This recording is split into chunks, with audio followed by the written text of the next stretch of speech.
কবিতা মানসী, কণ্ঠে আমি জয়শ্রী। শুধু বিধাতার সৃষ্টি নহ তুমি নারী, পুরুষ গড়েছে তোরে সৌন্দর্য সঞ্চারী।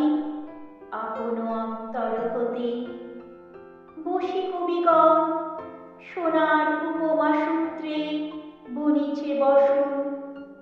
সুপিয়া তোমার পরে নূতন মহিমা, অমর করেছে শিল্পী তোমার প্রতিমা।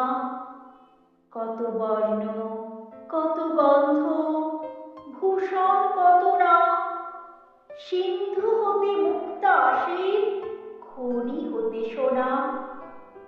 বসন্তের বন হতে আসে পুষ্পভার, চরণ রাঙাতে কীট দেয় প্রাণ তার। লজ্জা দিয়ে শয্যা দিয়ে দিয়ে আবরণ, তোমারে দুর্লভ করি করেছে গোপন। পড়েছে তোমার পরে প্রদীপ্ত বাসনা, অর্ধেক মানবী তুমি অর্ধেক কল্পনা।